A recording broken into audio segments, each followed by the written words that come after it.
Welcome to the Who, What, Why podcast. I'm your host, Jeff Schechtman. My guest today, Sasha Abramsky, is no stranger to the volatile intersection of politics and American life. With a keen eye for the deeper currents shaping our society, Abramsky has spent decades dissecting the impacts of poverty, justice, and radical political movements in our country. His latest work, Chaos Comes Calling, the battle against the far-right takeover of small-town America, digs into one of the most troubling trends in our time, the encroachment of national polarization in the heart of local governance. And as we reflect on the recent election results, we'll talk to Abramsky to consider what it means for democracy when the guardrails of civil discourse begin to crumble even in places once immune from such fierce divides. What happens when national politics permeates every layer of local life? And as we look to the future, can small-town resilience and resistance hold back the tide of polarization? Sasha Abramsky is a veteran political journalist with work spanning some of the most pressing issues of America. Today, he joins us to share his perspective on the growing fault lines in American democracy. It is my pleasure to welcome Sasha Abramsky here to the Who, What, Why podcast. Sasha, thanks so much for joining us. Good to be on. How are you? Good. Well, thanks so much for doing this today. We appreciate it. In your latest book, Chaos Comes Calling, you write a lot about how political polarization and particularly efforts by the right take over small towns and what the consequences are. Are we looking at a situation now in the current environment where we may need to look at the reverse of that? For so long, federalism and states' rights has been something looked upon with some askance by Democrats and by the left. Are we looking at a situation now where federalism and states' rights may be the only way to survive the next 4 years? Yeah, I think you're right. Historically, generally, federal government has pushed more progressive policies and has been stymied by very reactionary state politics. You saw that certainly slavery in the pre-Civil War period. You saw it around Jim Crow in the post-Civil War period. And then most recently in the Civil Rights era, where states like Alabama and Mississippi basically tried to walk away from federal mandates on voting rights and housing rights and so on and so forth. But there's nothing inherent in our system that says the federal government has to be more progressive and state governments have to be more reactionary. And I think what we're seeing in the Trump eras, I guess, because it's obviously now spanning two different periods. But what we're seeing in this sort of current moment is that there are forces afoot in the country that are pushing the federal system rightward, and goes rightward and sort of ducks into this deeply irrational moment with Trump 2.0 and these, calamitously poorly qualified and far-right appointees that he's nominating.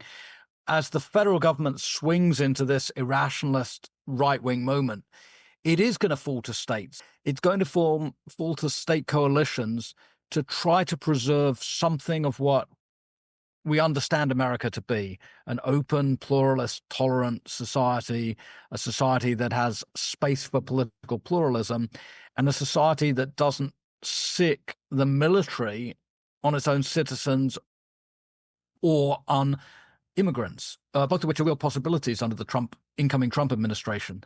So I do think the calculus changes a bit, and this sort of assumption that when states go it alone, it's inherently a bad thing. I think progressives are going to have to re-examine that. And there are going to be times over the coming years where it's absolutely vital that progressive, decent politics and political rhetoric emanate from blue states, because it's not going to come from the federal government. And even beyond the states, we're hearing this talk about some kind of informal, loose affiliation, loose compacts between the states. We've heard it in talk about things with California, Washington, and Oregon. And then we start seeing it in the Midwest with conversations that have been taking place between Pritzker and Polis in Illinois and Colorado and other Midwestern blue states getting into this. That's right. I mean, the Pritzker and Polis's organization that they set up last week is basically a loose coalition of governors designed to try and sort of protect the mantle of what we understand American democracy to be. And their working assumption is that a lot of the guardrails that held Trump vaguely in check from 2016 or 17 to 2020 have been corroded, that the Republican Party has been so co-opted by the MAGA movement and by Trump, and the courts have been so co-opted, and the intimidatory processes unleashed by Trumpism on the ground have become so powerful that there's no guarantee the guardrails will hold. And so Pritzker and Polis's idea is that if you can pool resources, you can pool legal resources, you can pool intellectual resources, you can pool grassroots organizing efforts, that in some ways you can recreate some of those guardrails at the local level. Now, last week when that announcement was made, California wasn't a part of that founding group, neither was New York. My working assumption is that over the months and years ahead, California and New York will be intimately involved in these coordinated strategies to try and rein Trump in a little bit.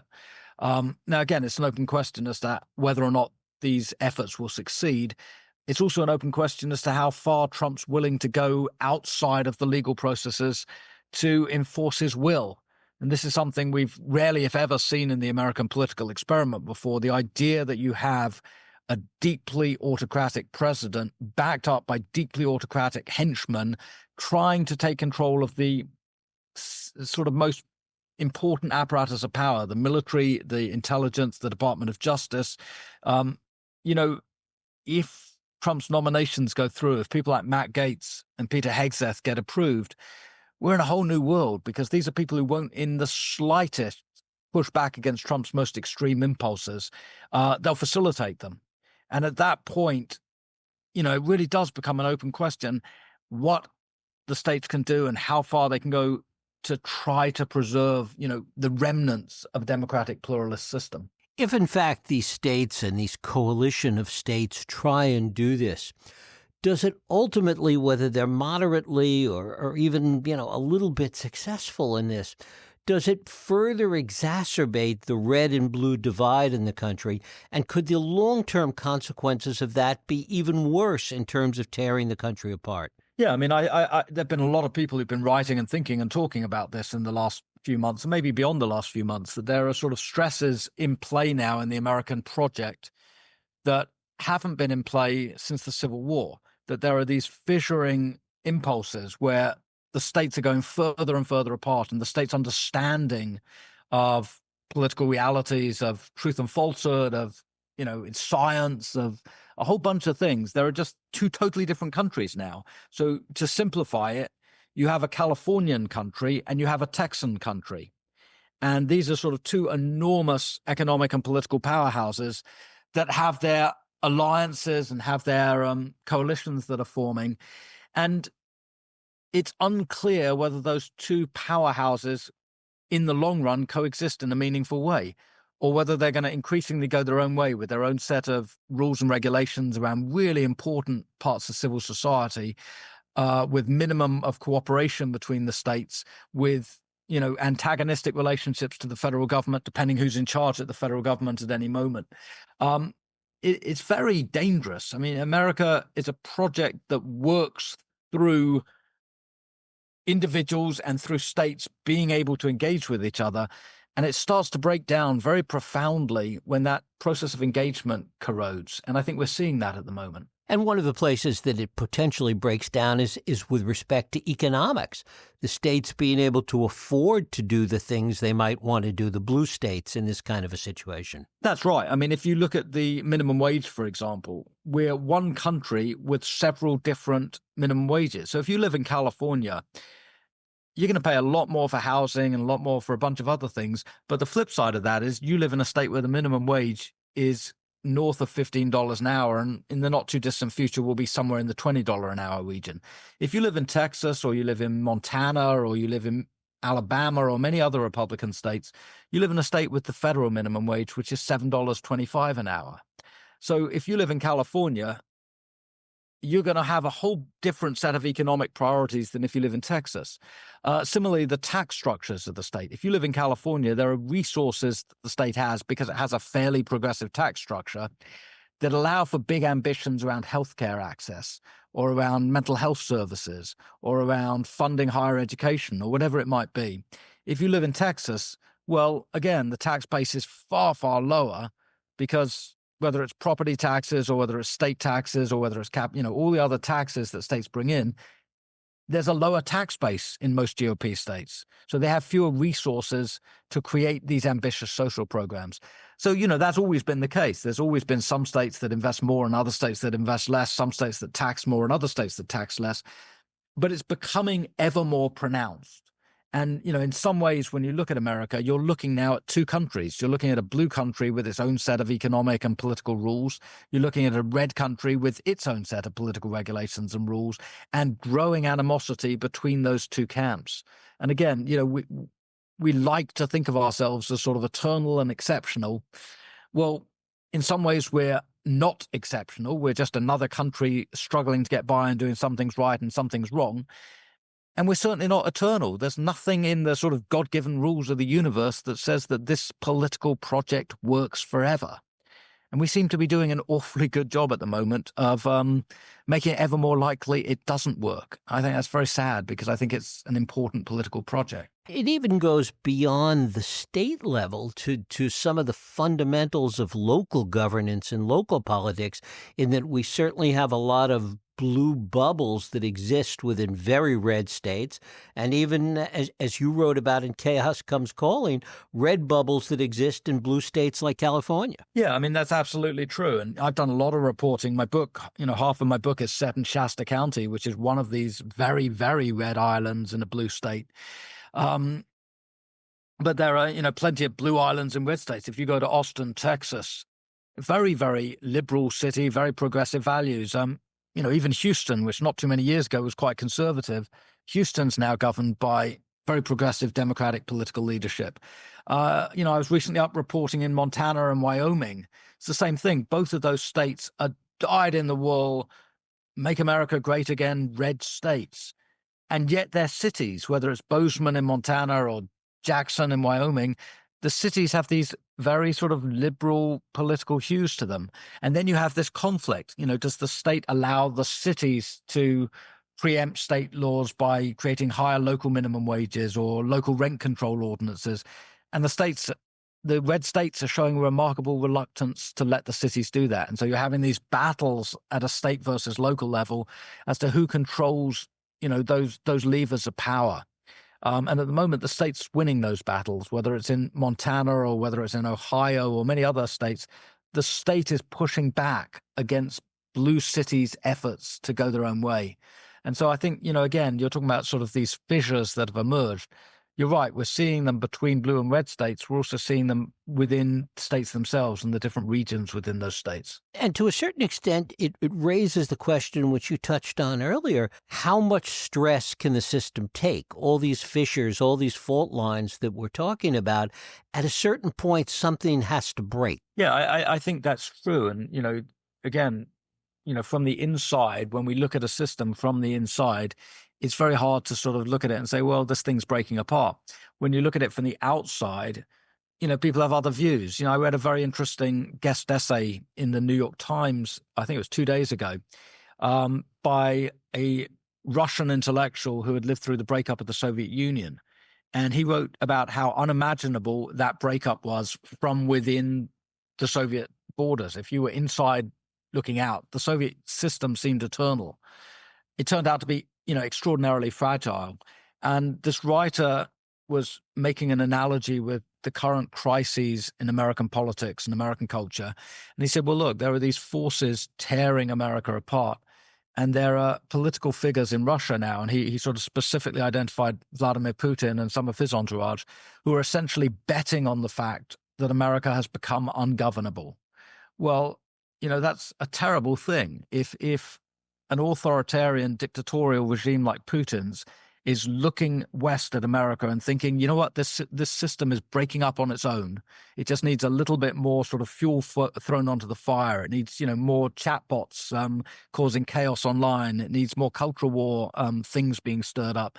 And then the system breaks. If you have authoritarians looking to America and thinking the system is that fragile, again, that, it's a terrible thing, because if America does become ungovernable, that's going to have global consequences. That's going to ricochet all around the world in ways we can't even begin to imagine at the moment. The other thing that's hard to imagine is what are the forces that are working to prevent this? I mean, you look out there now, and it's hard to find many forces that are really working to pull these things together to prevent these fault lines from cracking. Yeah, I mean, there are many people of good faith, not just Democrats, not just progressives, but many people across the political spectrum who are looking at this and thinking, look, this is a train wreck. We've got to find some ways around this.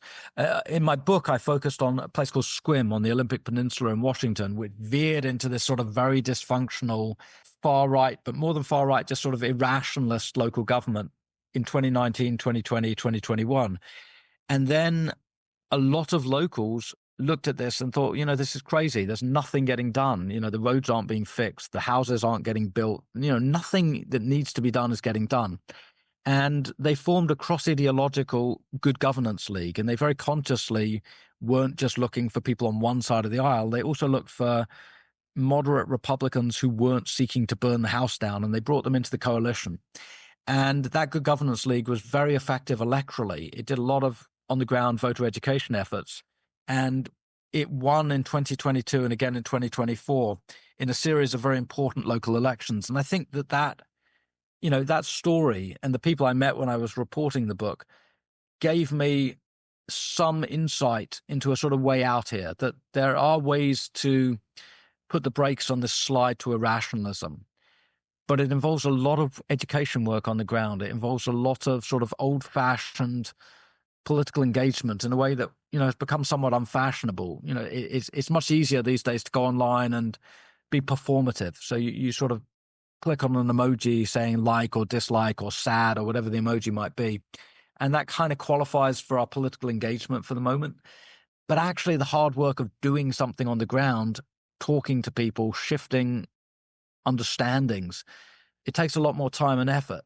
But I think, seeing a group like the Sequim Good Governance League as it coalesced and as it succeeded, that to me was, at least one roadmap for a way out of this mess. And that there have to be roadmaps. If you just look at what's happened, you say, oh, well, the election in 2024 turned out to be a calamity. The cabinet appointments are shaping up to be a calamity. The presidential administration is clearly going to be a calamity. I'm going to put my head in the sand. I'm going to wake up in 4 years. If that's your approach, well, things are going to get very, very bad. But if you instead turn around and say, well, you know what, there's room here for a reimagining, but it's got to occur from the ground up. Well, then you work from the ground up and you look for that reimagining. Does it also need some kind of leadership, some kind of charismatic leadership on that side? Yeah, I mean, it needs people who have the ability to engage with their neighbors and their colleagues and their fellow community members. It doesn't necessarily need celebrities. It doesn't necessarily need high-profile people. Look, one of the most effective movements I've ever encountered was in North Carolina a few years back. I was doing a story on grassroots activism in very conservative parts of rural North Carolina. And I encountered this group called Down Home North Carolina, which basically was doing door-to-door engagement in very, very hard-scrabble communities. And it was building a movement. It was talking about healthcare access. It was talking about jobs and wage security. It was talking about access to nutritional food, just really important things for families that were really struggling to get by. And in doing so, it was building up local credibility. And it was going from, one house to the next.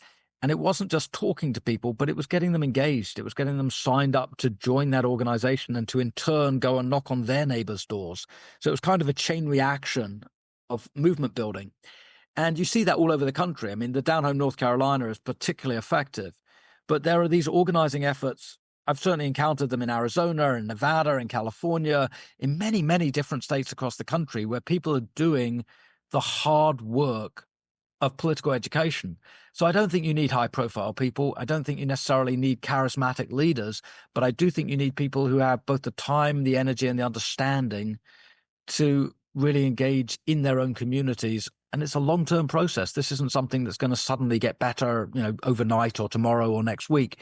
We got into this hole over many, many years. And my guess is it's going to take many, many years to get out of this hole. It is worrisome that so much of the analysis and talk coming out of this election is that a lot of the grassroots effort, the ground game operations that the Democrats and the Harris campaign engaged in were not as successful as they have been in the past, that it's just something that doesn't seem to work as well anymore. And that on the Trump side, they didn't engage in much of it and were successful anyway. So it really put kind of a damper on this whole idea of the value of this kind of grassroots effort. I think there were a lot of problems that the Democratic campaign ultimately faced. One of them was that no matter how Kamala Harris tried to reset, she was seen by a lot of people as a continuation of Biden. And rightly or wrongly, Biden's presidency was not viewed by the majority as a success. Now, I personally think a lot of really interesting things happened under Biden. A lot of really important legislation was passed by Congress. I think if you look at the raw metrics, he's, by the sort of abstract metrics, in many ways, he's a very successful president. He navigated the pandemic and its aftermath. The economy had a period of inflation, then the inflation was tamed and unemployment stayed relatively low. But the public perception was that it was a calamitous failure, and Harris was saddled with that perception. So I think that was, one big problem. Another big problem is the Democrats, for various reasons, were reliant too much on spin doctors and political consultants who were trying to craft a message that would, take no risks. And one of the problems with that is at this moment in time, there are a lot of Americans, for various reasons, who want to shake things up and they want risk in their politics. So, if you're going to craft a campaign that is sort of risk averse, you're not going to come up with particularly radical economic proposals. Bernie Sanders was talking about putting a lot more attention on the minimum wage or the living wage. Well, that didn't happen, and it probably should have. I think, to blame the grassroots for this is probably missing the point a bit. I think that, there was a sort of grassroots momentum, but a lot of it was to do with writing $50 checks or whatever it was. In terms of a sort of grassroots army of community organizers, I don't know if that was there. It probably was in some parts of the country, but I think taken as a whole, this was not a sort of insurgent grassroots campaign, and maybe it needed to be somehow. And coming back to your point before in terms of what this looks like from the outside, how important do you think the global situation is to this? The degree to which the rest of the world can either help or hurt what comes next here? The world's in chaos at the moment. I mean, if you look at the instability in the Middle East, you look at the instability in Ukraine, you look at the potential for instability in Taiwan or on the Korean Peninsula, and in many other locations, there's been a huge upsurge in global violence and war in the last few years. Now, that chaos is, I can't imagine it getting less severe under Donald Trump. I think that chaos is here for the foreseeable future. But I do think that there are other things that could get far worse. The idea of sort of ricocheting trade wars, which is the consequence of the kind of tariff program that Trump's talking about.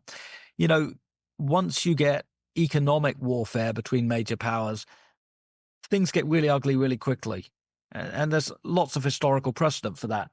The idea that the world is just going to sit by and passively take punitive tariffs from Trump or passively take demands from Trump to remilitarize, which is what he did in 2016 to 2020, or demands from Trump to abandon climate change policies and revert to a sort of drill baby drill policy. The idea that we can dictate those kind of changes to the world and not get some kind of pushback, I think is unrealistic. So I think it's very likely that Trump's presidency will presage even more chaos and even more dislocation. But you ask what the world can do to help America in this moment. Look, we routinely send election observers to other countries. We routinely monitor whether or not there's political violence in other countries. We routinely monitor whether or not there's media freedom in other countries. Well, if we have an authoritarian government that starts clamping down on the media, and I don't know if they will or not, but the signs aren't so good. If we have an authoritarian government that starts doing political persecution of its enemies, and again, don't know if they will, but there's a lot of indication that they'd like to go down that road. Well, at that point, the rest of the world will have something of an obligation to monitor the state of our civil society in the way that we monitor other civil societies. So I think that that's a possibility, that we may end up with, however unthinkable it is now, we may end up with other democracies writing reports on the shambolic state of our human rights and so on and so forth. I think it was Eisenhower that said first that sometimes the solution to an absolutely intractable problem was to create a bigger problem. Maybe it is only on a global stage that we'll begin to see how bad our problems are here. Yeah, I mean, that's entirely possible. And I have journalism students, and I always say to them, don't just read American newspapers or look at American online journals. Look at how the rest of the world sees us. Read reports from news organizations from other countries, because I think it opens eyes. I think, when you don't just look at yourself from within your own borders, but you step outside and see how other people look at you, it's something of an eye-opener, and it helps you understand the world in a more complicated, more nuanced way. Sasha Abramsky, his latest book is Chaos Comes Calling, The Battle Against the Far-Right Takeover of Small-Town America. Sasha, I thank you so much for spending time with us. Hey, it was a pleasure. I look forward to doing it again. Thank you. And thank you for listening and joining us here on the Who, What, Why podcast. I hope you join us next week for another Who, What, Why podcast. I'm Jeff Sheckman. If you like this podcast, please feel free to share and help others find it by rating and reviewing it on iTunes. You can also support this podcast and all the work we do by going to whowhatwhy.org/donate.